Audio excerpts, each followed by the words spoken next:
வாலேந்தி வந்தாலோ வாழாம செத்தாலோ. வெளியில போயிட்டு வரேன்னு சொல்லி சட்டையெல்லாம் மாட்டிட்டு கிளம்பிட்டாங்க. நான் அப்படி போயிட்டேன். அவங்க அங்க என்கிட்ட பேசிட்டு வரும்போதுதான் அவங்களுக்கு வந்து அந்த ஆயிருக்கு. ஐயோன்னு அழுகிற சத்தமும் கேட்டுச்சு. இப்பயும் சொல்றாங்க அவங்க ஒன்னாகலன்னு சொல்லிட்டு என்னோட உட்கார வைக்கிறேன். அதுக்கு முன்னாடி நாள்லாம் நான் இல்லைன்னா நீ என்ன பண்ணுவ பவித்ரா, அப்ப நீ இல்லைன்னா என்ன பண்ணுவ, நானும் எனக்கு ஒண்ணுமே ஆச்சு. அவன் எவ்வளவு பாசத்துல அந்த புள்ள பேரை பச்சை குத்தி இருக்கான். டாக்டர் உடம்ப துடைக்கிறாங்க, இந்த பவித்ரான்னு தான் வருது. இப்ப எவ்வளவு உயிரா இருந்திருப்பான்ல. அவன் இல்லைன்றது இந்த பிள்ளை எப்படி தாங்குமோ. நாங்க அதிகமா பேசுனதே வந்து அவங்க கையை இப்படிதான் நாங்க பேசும்போதே இப்படிதான் பேசுவோம். எனக்கு ஒரு 15 நாள் கிட்ட உடம்பே மறுத்து போய் தான் இருந்தது. நல்லா தெளிஞ்சு வந்த பிறகு நம்ம இருக்கக்கூடாதுடா நட்சத்திரா, நம்ம அப்பாவோட போயிடும்டா அப்படின்னு நான் சொன்னேன். அப்பா எங்க வெளிநாட்டுக்கு போயிட்டாரு, வெளிநாட்டுக்கு நம்மளும் போயிடுவோம், நீ அழாதம்மான்னு வந்து என் கண்ணை தொடச்சா. அப்போ வந்து எனக்கு ரொம்ப டச் ஆயிடுச்சு. பாவும் இந்த குழந்தைக்காக தானே நம்ம சிரமப்பட்டு, அதுக்கு அப்பாவும் இல்லை அம்மாவும் இல்லை, நான் என்ன பண்ணுவோம். அத்தனையும் மோகத்தை சொல்லுதையா. என்ன மாதிரி அவமானங்கள்லாம் சந்திச்சிங்க முன்னாடி? நான் ஆடிஷன் அட்டன் பண்ணி போன உடனே, ஆமா இது வந்து இந்த அவங்க வீட்டுக்காரர் அவ்வளோ அப்படியே தானே உட்காந்து இருந்தது, ஒண்ணுமே தெரியாத அப்படின்னு. அப்ப அந்த பேச்சு இதுல வந்து பல விதமா பேசினேன். இப்பெல்லாம் அந்த ஒரு தோல்வி இருக்கு பாரு, அந்த மாதிரி நான் அழகக்கூடாதுன்னு நினைக்கிறேன். நான் அழுதாலே திட்டுறாங்க எல்லாம் கமெண்ட்லன்ட்டு. நரகம் உண்மையா சொல்ல போனா. நான் எப்படி கார் நடுவுலையோ அது போல அவங்க ஆம்புலன்ஸ்ல முன்னாடி பின்னாடி இதே மாதிரி இதுதான், அதே ட்ரம்ஸ் தான், அதே தான், அப்படிதான் வந்தாங்க அவங்க. அதான் நான் லாஸ்டா பார்த்தேன். அவங்க இறந்து 1 வருஷம் கூட ஆகலை. நான் திரும்ப அதே மேலத்தாளத்தோட போறேன். நான் பட்ட எல்லா அசிங்கமும் எனக்கு கண் முன்னாடி வந்துச்சு. நான் என்னென்ன சொன்னாங்க, என்ன சொன்னவங்கலாம் ஆர்த்தி தட்டை கையில் வச்சுருந்தாங்க. நான் பார்த்தேன் அந்த இடத்துல. அப்போ எனக்கு ரொம்ப பெருமையாக இருந்துச்சு. இப்போ உங்கள் ஹஸ்பண்ட் தான் ஆசைப்பட்டாரு, நான் என் ஒய்ஃபை வந்து பாட வைக்கணும் அப்படின்ட்டு. எந்தெந்த இடத்துலலாம் உங்கள் ஹஸ்பண்டை நீங்கள் மிஸ் பண்ணுறீங்க? இப்போ இந்த இடத்துல கூட மிஸ் பண்ணுறேன்னா, அவங்களும் நானும் தான் இப்போ இந்த இன்டர்வியூ வேறு லெவலாக ஆயிருக்கு. ஒவ்வொரு பொண்ணுமே சரிதான், தப்பு சொல்லிட்டாங்கன்னு வச்சுக்கேன், அதில் வந்து உடஞ்சிடவே கூடாது. அது எது நம்ம ஃபேஸ் பண்ணணும். அப்படி பேசின வாயை நம்மளால இப்படியும் பேச வைக்க முடியும் அப்படின்னு நம்ம. டார்லிங் சோலார் 20,500 முன்பணத்தில் இப்பொழுது சோலார் மூலம் இலவச மின்சாரம். குறைந்த விலை நிறைந்த தரம், தங்கள் தேவைகள் அனைத்தும் ஒரே இடத்தில். Jayachandran Presta Premium Women's Wear. Let your body love it. Okay, first time வந்து எங்க பார்த்துட்டீங்க? எப்படி இந்த லவ் வந்து இப்படி ஸ்டார்ட் ஆச்சு? நாங்கள் ஒரே ஊர், பக்கத்து வீடு தான். நான் இந்த வீடு, அவங்க இந்த வீடு, ஒரே ஊர் தான். அப்போ வந்து மாமா தான் சாரி, நான் வந்து அண்ணன் தான் உங்களை சொல்லுவேன் எல்லாரும் மாதிரியும். அதே அவங்க வீட்டில் இருக்கவங்க சொன்னாங்க, இவன் அண்ணனே அபேஸ் பண்ணிட்டான். நாங்கள் அண்ணன் தான் கூப்பிட்டோம் ஃபஸ்ட் ஸ்டார்டிங்கில். அப்புறம் தான் போக அவங்களாவே, நான் உனக்கு அண்ணன் இல்லையே, நான் உனக்கு மாமா மாதிரி தானே, ஏன் அண்ணன் கூப்பிட்டு. ரிலேட்டிவ் தானா? ரிலேட்டிவ் இல்லை, பக்கத்துக்காரங்க. அத்தை மாமான்னு கூப்பிட்டு போல அந்த மாதிரி. அவங்க எங்க அம்மாவை வந்து அக்கான்னுவாங்க, எங்க அப்பா வந்து மாமான்னுவாங்க. அப்ப நான் உனக்கு மாமா தானே, அப்படி கூப்பிடு அப்படின்னு சொல்லி அப்புறம் அப்படியே பேசிட்டே இருந்தோம். அப்புறம் நான் நம்பர் கை மாறினுச்சு, அப்புறம் மனசும் கை மாறி அது அப்படி காதல் ஆயிடுச்சு. எவ்வளவு இயர்ஸ் லவ்க்கா? நாங்க 11 வருஷம் லவ் பண்ணோம். 11 இயர்ஸ் லவ் பண்ணி கல்யாணம் ஆகி 4.5 வருஷம் தான் ஆச்சு. 4 வருஷம் ஆச்சு. அப்பதான் அவங்க ஆயிட்டாங்க, மேரேஜ். எப்படி ஆச்சு அது?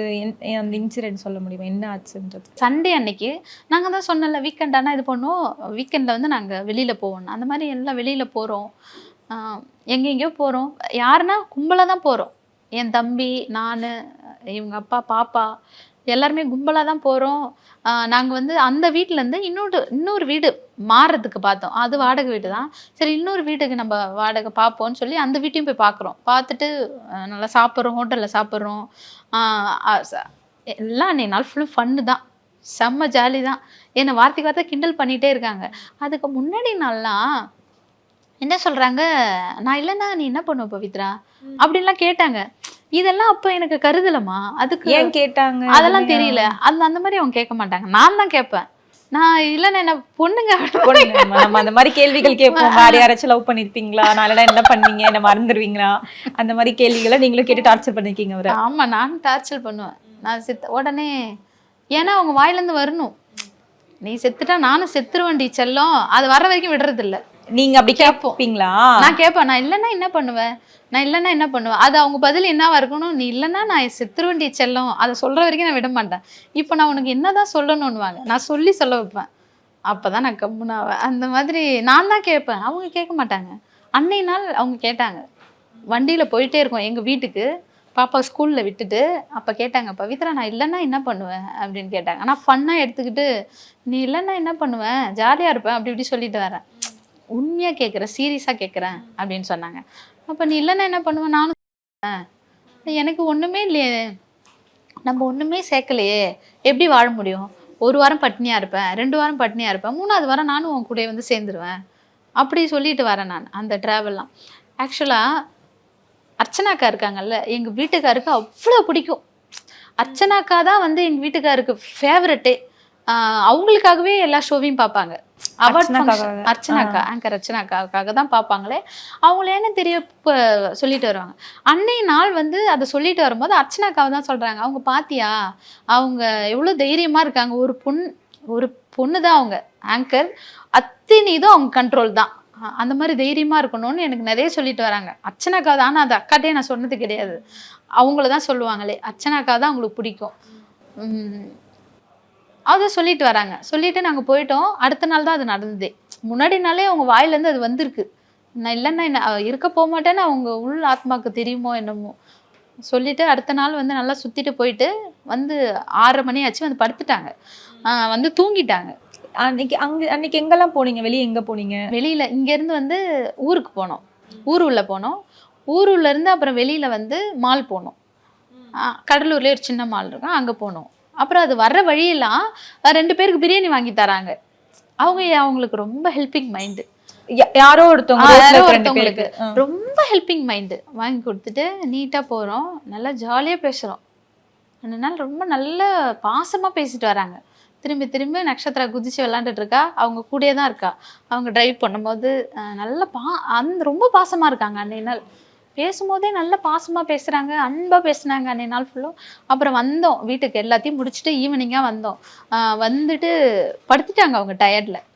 படுத்ததையும் ஒரு 7 மணி போல் இருக்கும். நக்ஷத்ராவும் தூங்கிட்டா, அவங்களும் தூங்கிட்டாங்க. நான் மட்டும் இருக்கிற வேலையெல்லாம் முடிப்போன்னு சொல்லி எல்லாத்தையும் பாத்திரம் எல்லாம் விளக்கிட்டு இது பண்ணுற ஒரு ஃபோன் வந்தது வேலை செய்கிற இடத்துல இருந்து. அப்புறம் அதை நான் சைலண்டில் போட்டு அப்போ நிறைய ஃபோன் வந்தது. அவங்க ஃபேமிலியிலேருந்து ஃபோன் பண்ணாங்க. நான் எடுத்து கம்பெனிலேருந்து லாஸ்ட்டாக ஒரு ஃபோன் வந்தது, நான் எடுத்து அவங்க கையில் கொடுத்துட்டேன்.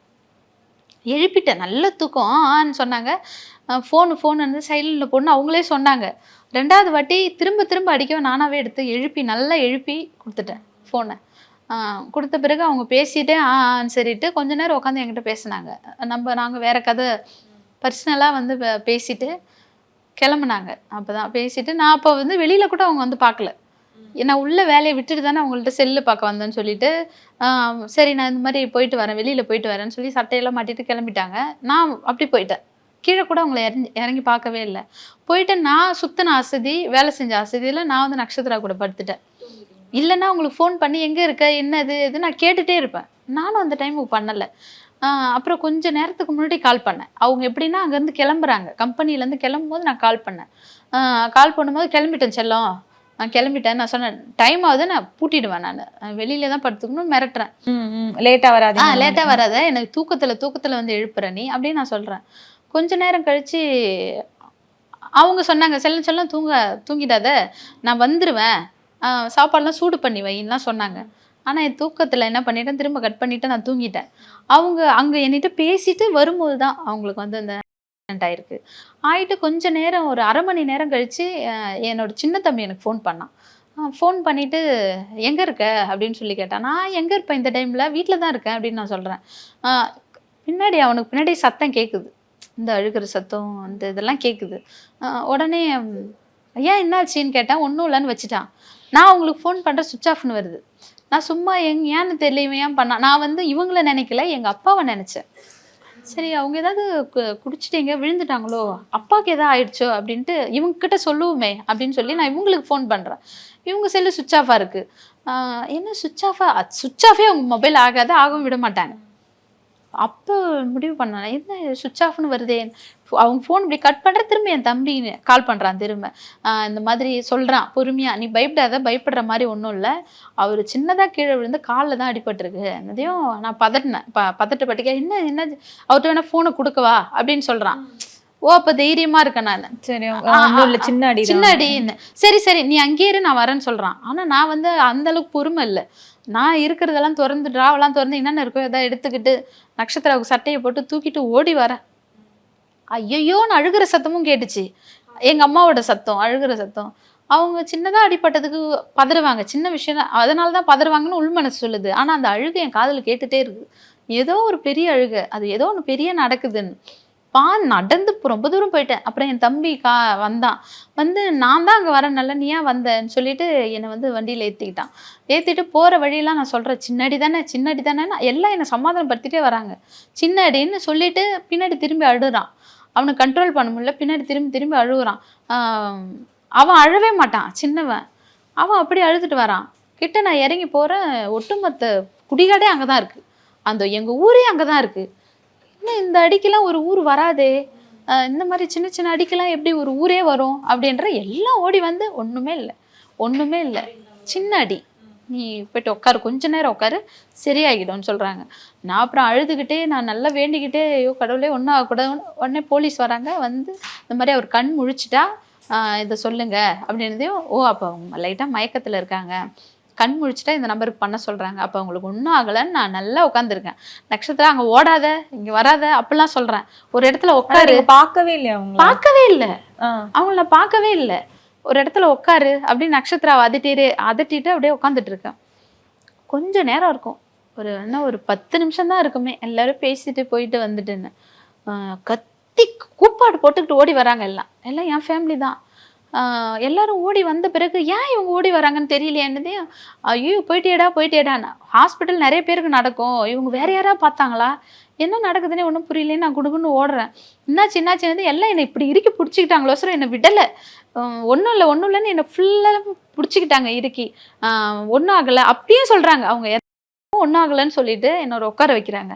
ஒன்றுமே ஆகலாம், அவன் நல்லா இருக்கான்னு உட்கார வைக்கிறாங்க. திரும்ப உட்கார வைக்கும் போது ஒருத்தவங்க பேசுகிறாங்க. அவங்க சொல்லி தான் எனக்கே அவங்க என்னங்கன்ற விஷயமா அவங்க சொல்லி தான் எனக்கு தெரியும். பவித்ரான்ற பொண்ணு யாரு அப்படின்னு கேட்குறாங்க. அதான் அவங்க தான், அவங்க மனைவி ஒய்ஃபு தான் அப்படின்னு சொல்கிறாங்க. உங்கள் ஒய்ஃபுன்னா யார்? இந்த பொண்ணா? அவன் உட்காந்துருக்கு பொண்ணா? சரி, அவன் எவ்வளோ பாசத்தில் அந்த புள்ள பேரை பச்சை குத்திருக்கான், டாக்டர் உடம்ப துடைக்கிறாங்க, அந்த பவித்ரான்னு தான் வருது. அவ்வளோ உடம்புல நிறைய இடத்துல பச்சை. ஆமாம், துடைக்கிறாங்க ரத்தத்தை. பவித்ரா அப்போ எவ்வளோ உயிராக இருந்திருப்பான்ல. அவன் இல்லைன்றது இந்த பிள்ளை எப்படி தாங்குமோ அப்படின்னு சொல்லி, இல்லை அப்போதான் எனக்கு நான் அப்போதான் கேள்விப்படுறேன்.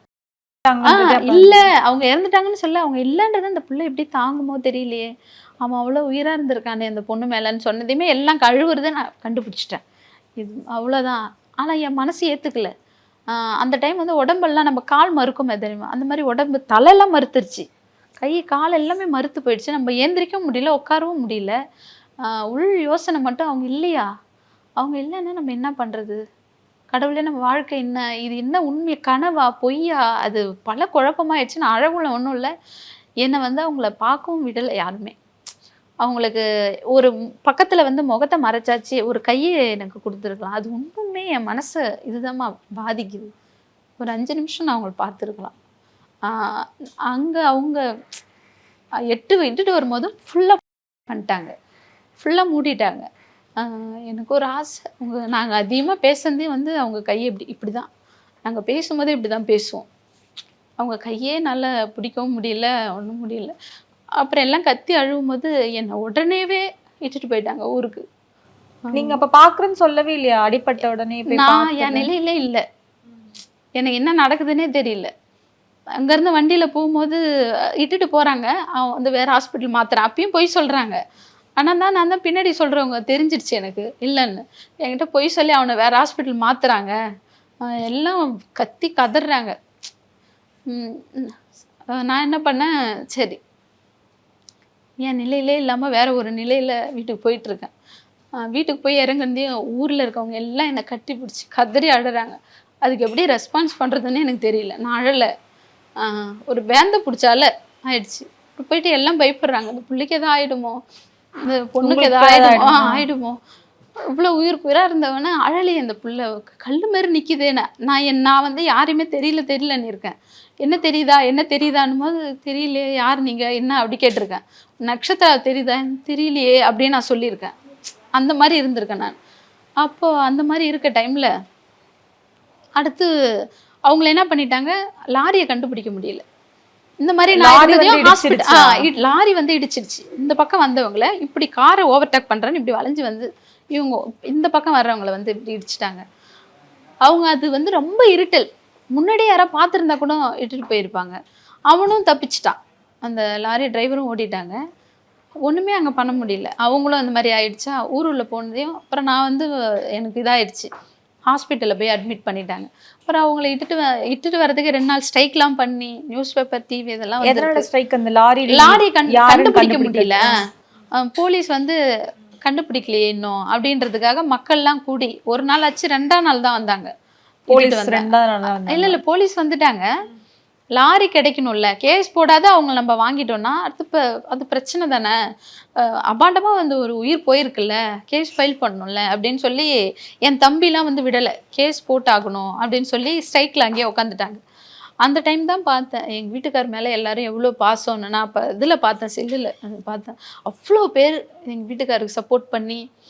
அப்போ நான் நினச்சேன், வாழ்ந்தா வந்து ஒரு 10 பேர் சம்பாதிக்கணுன்றாங்களே, அது அவங்க ப்ரூவ் பண்ணிட்டாங்க பாரு அப்படின்னு நான் நல்லா இருக்கும்போது நான் நினச்சேன். அப்போ ஒட்டு மொத்தமாக எல்லாம் அவ்வளோ வெயிலில் திரண்டு வந்து நின்று ஒரு கூட்டம் ஸ்ட்ரைக் பண்ணி 10 நிமிஷத்துல எல்லாமே தெரிஞ்சு அப்புறம் பண்ணி அப்புறம் அவங்கள இட்டு வந்தாங்க. திரும்ப அவங்கள இட்டுட்டு வந்து என்னை காட்டினாங்க. பார்த்ததையும் வந்து எனக்கு திரும்ப இதாயிடுச்சு, வந்துடுச்சு. நான் எதுவுமே செய்யலை, எனக்கும் எதுவும் செய்யலை, ஒன்றுமே இல்லை. அப்படியே அப்புறம் அவங்களை இட்டுட்டு போயிட்டாங்க, இது பண்ணிட்டாங்க. அதுக்கப்புறம் வந்து எனக்கு நாளாவே போகல. இந்த குழந்தை என்னன்னு நான் கண்டுக்கல, போயிடுச்சு, நம்ம லைஃபே போயிடுச்சு. என்ன பண்ணுறதே தெரியல, வாழ்க்கை பிடிப்பும் இல்லை. எனக்கு ஒரு 15 நாள் கிட்ட உடம்பே மறுத்து போய் தான் இருந்ததே. என்ன நடக்குது தெரியல. ஹாஸ்பிட்டல் போவோம், ஊசி போடவும் வருவோம், என்ன நடக்குதுன்னே தெரியல, வெளி உலகம் தெரியல, அவங்க வந்து இல்லைன்றதே தெரியல. அப்படியே தான் போகுது லைஃப். அப்புறம் வந்து நல்லா தெளிஞ்சு வந்த பிறகு நம்ம இருக்கக்கூடாதுடா, நம்ம வந்து வாழ வந்து நமக்கு எதுவுமே இல்லை, நம்ம வீட்டுக்காரும் இல்லை, நம்ம வந்து வாழவே கூடாது, நம்ம வாழ்ந்து என்ன பண்ண போகிறோம் அப்படின்னு சொல்லிட்டு நக்ஷத்ரா வந்து அப்போ எங்கள் ரிலேட்டிவ் வீட்டில் போயிட்டு உட்காந்து விளாண்டுட்டு இருந்தா. அவளை நான் வந்து கருதவே இல்லை. நான் என்ன பண்ணிட்டேன், சரி நம்ம எப்படியாவது ஏதாவது ஒன்று சாப்பிட்டுட்டு போயிடுவோம்னு சொல்லிட்டு நான் சாப்பாடில் எல்லாமே கலக்கணும் முடிவு பண்ணி நம்ம சாப்பிட்டுட்டு போயிடுவோம். பார்த்தா அந்த டைம் தான் நக்ஷத்ரா வரா. நக்ஷத்ரா வரும்போது எப்படி வரான்னா, நான் வந்து நான் தனியாக வச்சுட்டு அழகாக வச்சுருப்பேன். நக்ஷத்ராவை தலை சீவி நல்லா அழகாக சூப்பராக வச்சுருப்பேன். எங்கள் ஊர் பசங்களை விட டீசெண்டாக இருப்பா அவள், அந்த மாதிரி இருப்பேன். பார்த்தா அது ரொம்ப இதாக இருந்தா, அசிங்கமாக தலையெல்லாம் விரித்து போட்டுக்கிட்டு மூக்கில் சளி ஒழுவுற மாதிரி கேவலமாக வந்தா. அதை பார்த்துட்டு எனக்கு மனசு தாங்கலை. அவளை பிடிச்சிட்டு செம்மத்தியாக அழுதுட்டு நான் சொன்னேன், நக்ஷத்ரா நம்ம அப்பாவோட போய்டும்டா அப்படின்னு நான் சொன்னேன்.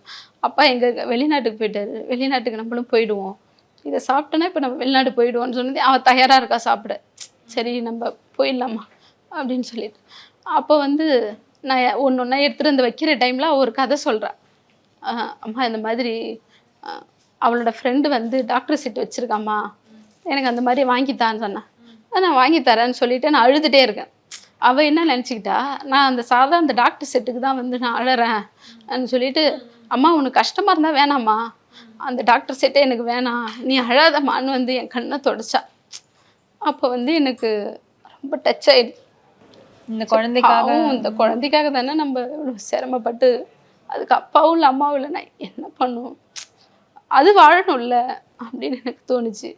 அப்புறம் சாப்பாடெலாம் கொட்டிட்டு வந்து அழுதேன் பயங்கரமாக எங்கள் வீட்டுக்கார்ட்ட சொல்லி. இப்போ என்ன பண்ண கிஷ்மப்பா, நான் என்ன பண்ணுறது, ஒன்றுமே எனக்கு வழி தெரியல, எல்லாம் பொத்தி வச்சிட்டிங்களே, நான் எப்படி போய் சம்பாதிப்பேன், எப்படி வாழ்வேன் அப்படின்னு கேள்வி மேலே கேள்வியாக எங்கள் வீட்டுக்கார்ட்ட கேட்டுட்டு, ஃபோட்டோ இல்லை நான் தனியாக பேச நான் எப்படி வாழ்வேனே தெரியலேன்னு சொல்லி அழுதுட்டு தூங்கிட்டேன். நான் நக்ஷத்ராவும் தூங்கிட்டு அடுத்த நாள் ஆச்சு. அப்புறம் ஒரு வாரம் ஆயிடுச்சு. என் தம்பி எல்லாருமே வந்து நீ அழக்கூடாது, நான் திரும்ப ஏதாவது போயிடணும்னு சொல்லிட்டு என்ன எல்லாம் கும்பலாக வந்து பேசிட்டே தான் இருப்பாங்க. அந்த சிந்தனைக்கே என்னை விடலை. அப்போ தான் கும்பலாக உட்காந்துருக்கும்போது டிவியில் ஓடுனுச்சு, இந்த மாதிரி ஆடிஷன் நடக்குது. அவனுக்குள்ளே வந்து ஒரு இது, நீ போய் அட்டன் பண்ணி எதாக இருந்தாலும் நீ வெளியில வா, நீ வெளியில இருந்து அந்த வெளியில துக்கத்துலேருந்து கொஞ்சம் வெளியே அப்படின்னு சொல்லிட்டு என்னை இட்டு போயிட்டு அதுக்கப்புறம் தான் ஆடிஷன் அட்டன் பண்ணி நான் வந்தேன். நீங்க சொல்லியிருப்பீங்க பர்சனலாவே லைஃப்ல நிறைய அவமானங்கள் சந்திச்சேன், அதுக்கப்புறம் அந்த அந்த இடத்துல நடந்து போறப்ப எனக்கு ரொம்ப பெருமையா இருந்துச்சு. என்ன மாதிரி அவமானங்கள்லாம் சந்திச்சீங்க முன்னாடி? நான் வந்து நான் ஆடிஷன் அட்டன் பண்ணும்போது என்னன்னா 3 மாசம்தான் எங்கள் வீட்டுக்காரர் இருந்து நான் ஹாஸ்பிட்டலில் இருந்தேன். அப்போ ஆக்சுவலாக எங்கள் வீட்டுக்காரர் இப்போ எனக்கு அழுக வரல. அது நம்ம ஒரு இதாகிட்டோம், கத்தி கதறியோ கூப்பாட்டு போட்டோ நம்ம உணர்வை நான் இது பண்ணல. ஏன்னா அன்னைக்கு நானாவே இல்லை. நம்ம கிராமத்தெல்லாம் சின்னதாக ஒன்றுனாலும் ஒன்று அது பல விதமாக காதில் வரும். அப்போ நான் வந்து உடனே எல்லாம் என்ன பேச ஆரம்பிச்சிட்டாங்கன்னா, பலருக்கு தெரியும், எல்லாருக்கும் தெரியும் நாங்கள் எப்படி இருந்தோம்னு, இந்த ஊர் ஜனங்களுக்கே தெரியும் நாங்கள் எவ்வளோ க்ளோஸாக இருந்தோம். எங்களை பார்த்து எத்தனை பேர் வந்து பா சந்தோஷமாக இருந்தால் சரிதான்னு சொன்னவங்களுக்கு தெரியும். ஆனால் வெளியூர்லேருந்து வருவாங்க, சொந்த பந்தம்லாம் வருவாங்க, என்ன இந்த பொண்ணு இப்படி இருக்குது அப்படின்னு சொல்லிட்டு. நான் ஆடிஷன் அட்டன் பண்ணி போன உடனே ஆமாம் இது வந்து இந்த அவங்க வீட்டுக்காரர் அவ்வளோ அப்படியே தானே உட்காந்து இருந்தது, ஒன்றுமே தெரியாத அப்படின்னு. அழலைன்னா அது அவங்கவுங்களோட மன இதை பொறுத்து. நான் அழுதுருந்தா எனக்கு மேபி அந்த மாதிரி உடல் இது வந்திருக்காது, நான் கான்ஷியஸ் இல்லாத போயிருக்க மாட்டேன். நான் அழாது அப்படியே இது இருந்து தான் நான் சைக்காலஜிக்கலாக நிறைய ப்ராப்ளத்தை ஹாஸ்பிட்டல் போக வேண்டியதாகிடுச்சு, பிரச்சனை ஆயிடுச்சு. அப்போ அந்த பேச்சு இதில் வந்து பல விதமாக பேசினாங்க.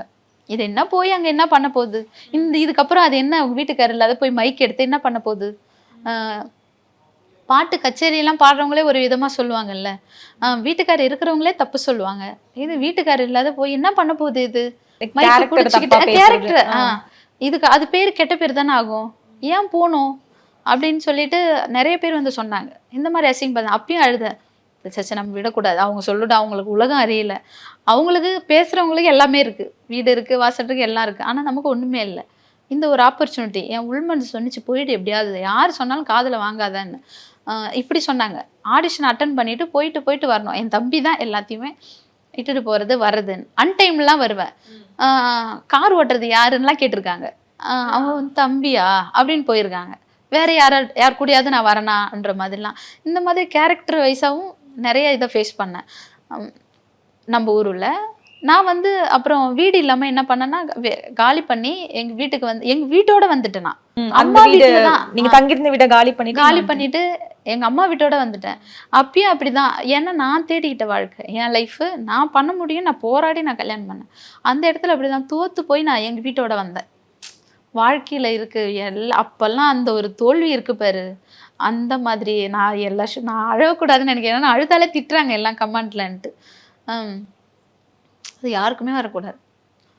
ஏன்னா வந்து நம்ம கல்யாணம் பண்ணிட்டு போயிட்டோம் கௌரவமாக நம்ம வீட்டில் நம்ம நல்லா இருக்கணும்னு தான் அந்த பொருள்லாம் எடுத்து கொடுத்து அனுப்புகிறாங்க. அதை நீங்களே வச்சுக்கோங்க அப்படின்ட்டு, அதுவும் வைக்கவே இடம் இல்லாத வந்தால் அது எப்படி இருக்கும். என்னடா ஒரு பொருளை ஒரு ஃப்ரிட்ஜு கட்டில் ஒரு இதை வைக்க இடம் இல்லாத திரும்ப வந்து நான் எங்கள் அம்மா வீட்டோடய வந்துட்டேன். அது வந்து எப்படின்னா நரகம், உண்மையாக சொல்லப்போனால் தோத்துட்டேன் நான். ஏன்னா நானும் எங்கள் வீட்டுக்கு கௌரவமாக இருப்போம்னு நினைப்போம். ஏன்னா அவங்க ஒத்துக்காக தான் நாங்கள் கல்யாணம் பண்ணோம். லட்சுமிப்பா நம்ம கௌரவமாக இருந்து காட்டுவோம், நம்ம அப்படி தான் சொல்லுவோம். இன்றைக்கி அவங்க இல்லாமல் அந்த பொருளெல்லாம் நான் எடுத்துக்கிட்டு ஒவ்வொன்றா பேக் பண்ணி வந்துக்கிட்டு ரொம்ப கஷ்டம். அதெல்லாம் அது யாருக்கும் வரக்கூடாது, அந்த மாதிரியான ஒரு லைஃப். அப்போ அப்படி அசிங்கப்பட்டேன்னா அப்படி வரேன் ஊருள்ள இந்த மாதிரி எப்படி இருக்கும். நான் பட்ட எல்லா அசிங்கமும் எனக்கு கண் முன்னாடி வந்துச்சு. நான் என்னென்ன சொன்னாங்க, என்ன சொன்னவங்கலாம் ஆத்தி தட்டை கையில் வச்சுருந்தாங்க, நான் பார்த்தேன் அந்த இடத்துல. அப்போ எனக்கு ரொம்ப பெருமையாக இருந்துச்சு, நம்ம வீட்டுக்கு சாகலடா அப்படின்னு எனக்கு தோணுச்சு.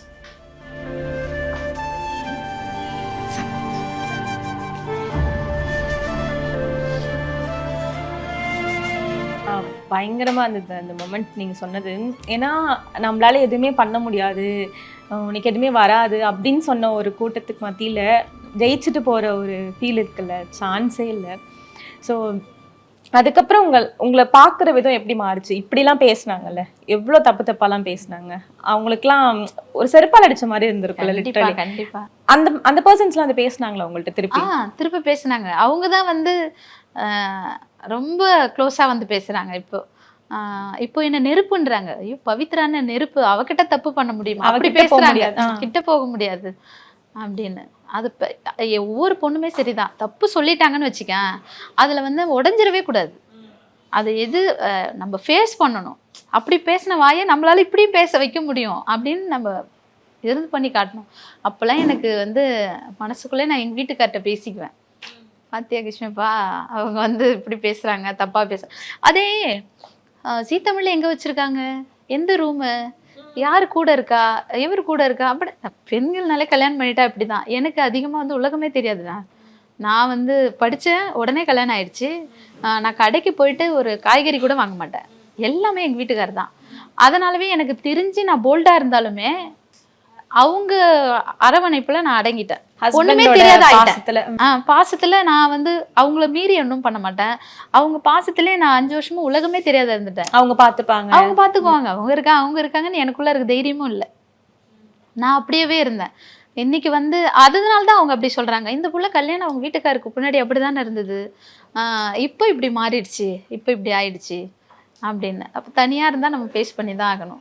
இப்போ உங்க ஹஸ்பண்ட் தான் ஆசைப்பட்டாரு, நான் என் ஒய்ஃப் வந்து பாட வைக்கணும் அப்படின்ட்டு. இப்போ நீங்க அவங்க நினைச்ச மாதிரி பயங்கரமா வந்து பாடுறீங்க, இந்த தமிழ்நாட்டுக்கே தெரிகிற மாதிரி வந்து ஒரு பெரிய சிங்கர் ஆயிட்டீங்க. இப்போ சிங்கர் பவித்ரா ஆயிட்டீங்க. எந்தெந்த இடத்துலலாம் உங்க ஹஸ்பண்டை நீங்க மிஸ் பண்றீங்க? இப்போ இந்த இடத்துல கூட மிஸ் பண்றேன் தான். அவங்களும் நானும் தான் இப்போ இந்த இன்டர்வியூ வேற லெவலில் ஆயிருக்கும். கப்பல் இன்டர்வியூ நல்ல ஜாலியா பேசிட்டு நாங்க செம்ம ஜாலியா இருப்போம். செம்ம ஜாலி கேரக்டர் நாங்க 2 பேருமே. அவங்க இருக்கிற இடம் எப்படி சிரிப்போ அது மாதிரி தான் நானும். நான் அவங்கள சொல்றதும் அவங்க என்ன சொல்றதும் சிரிச்சுக்கிட்டு டான்ஸ் ஆடிக்கிட்டு பாட்டு பாடிக்கிட்டு நாங்க வந்து ஒரு ஹஸ்பண்ட் ஒய்ஃபாவே இருக்குமா. நாங்க ஒரு நல்ல ஃப்ரெண்டு. எனக்கு அவங்க பயப்படுவாங்க. அவங்க என்ன விருப்பமோ அதுக்கு நான் சப்போர்ட்டா இருப்பேன். அது என்னவா இருந்தாலும், அது தப்பாவே இருந்தாலும் சரிதான், என் வீட்டுக்காருக்கு பிடிச்சிருக்கு நான் செய்வேன். அந்த மாதிரி அவங்களும் என் மேல உயிரா இருப்பாங்க, நானும் அவங்க மேல உயிரா இருப்பேன். அந்த மாதிரி இருக்குது தப்பு. இனி வர்றவங்கள்ட்ட அது மாதிரி வெளி உலகத்து நாங்க இருந்ததுதான் தப்பே. நாங்க எங்கோ கண்ணுக்கு தெரியாத மறைவாவே இருந்திருக்கலாம்.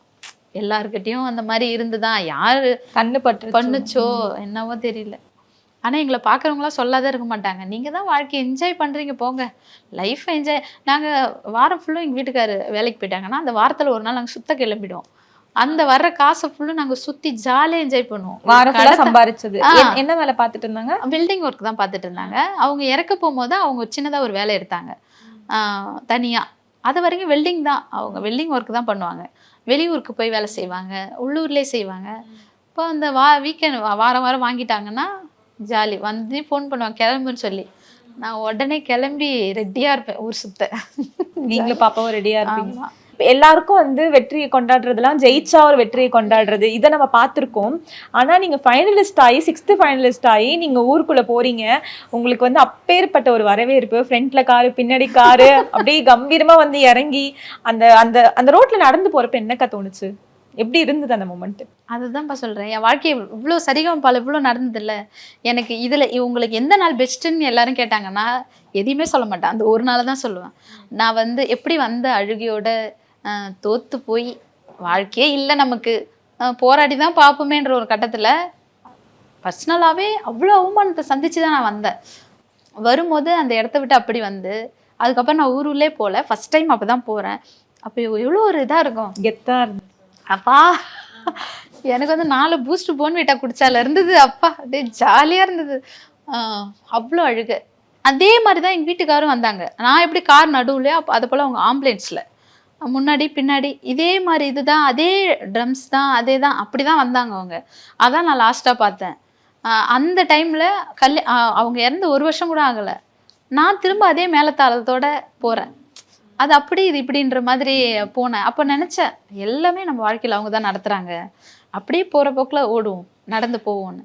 அந்த காலை வந்து நான் வைக்கும் போதே அது ஃபீலே வேற. செருப்பெல்லாம் நான் கட்டிட்டேன். அது வரைக்கும் எங்கள் ஊரை நான் தெய்வமாக பார்க்கல. அப்போ பார்த்தேன். அப்போ அந்த மக்கள் கண்களில் அத்தனை பேரோட முக சிரிப்பு, சந்தோஷம், ஆரத்தி தட்டு, மாலை, அதெல்லாம் பார்க்கும்போது கடவுளே அப்பா அந்த மாதிரி கிடைக்காது. இத்தனை அந்த சரிகமப்பா இதுலேயே அந்த நாள் தான் என் லைஃப்பில் பெஸ்ட்டுன்னு. அதான் என்னதான் சொன்னாங்க சுத்தி இருக்கிறவங்க, உங்க ரிலேட்டிவ்ஸ் எப்படி உங்களை வரவேற்றாங்க? எல்லாம் கன்னத்துல வந்து முத்தம் கொடுத்து இந்த பக்கம்லாம் கொஞ்சம் எனக்கு இதா அப்படி கட்டி பிடிச்சி. ஏன்னா வந்து எங்க வீட்டுக்காரரும் அப்படிதான். எங்க வீட்டுக்காரர் வந்து எல்லார் வீட்லயும் ஒரு ஒரு புள்ள மாதிரி. அவங்க அவ்வளோ நல்ல பேர் சம்பாதிச்சிட்டாங்க எங்க ஊர்ல. அவங்க இல்லாத ஒரு விசேஷமும் இருக்காது, அவங்க இல்லாம இருக்காது. எங்க வீட்டுக்காரர் இறந்தப்பெல்லாம் 3 நாள் ஆச்சு. ஸ்ட்ரைக்லாம் பண்ணி நிறைய பிரச்சனை அந்த மாதிரிலாம் நடந்து தான் வந்து அவங்கள போஸ்ட்மார்ட்டம் பண்ணாங்களே, பண்ணிட்டு வந்தாங்க. அந்த 3 நாள் வரைக்கும் எங்க ஊரே எங்க வீட்டில் தான் இருந்தது. ஒருத்தவங்க கூட ஒரு பச்சை தண்ணி குடிக்கல, ஒரு வீட்டில் சமைக்கல, சாப்பாடு அவங்க ஸ்கூலுக்கு அனுப்பல. அவ்வளோ பாசம் எங்க வீட்டுக்காரர் மேல. அப்போ இந்த பொண்ணு எப்படிடா வாழும் அவன் இல்லாத அப்படின்னு நினைச்சவங்க எல்லாம் அப்ப நான் வாழ்ந்து காட்டணும்னே அவங்களுக்கு அவ்வளோ சந்தோஷம், ஹாப்பி. நல்ல நிலைமைக்கு வந்துட்டாலே அப்படின்னு. டார்லிங் சோலார் 20,500 முன்பணத்தில் இப்பொழுது சோலார் மூலம் இலவச மின்சாரம். குறைந்த விலை நிறைந்த தரம் தங்கள் தேவைகள் அனைத்தும் ஒரே இடத்தில். Jayachandran. Presta Premium Women's Wear. Let your body love it.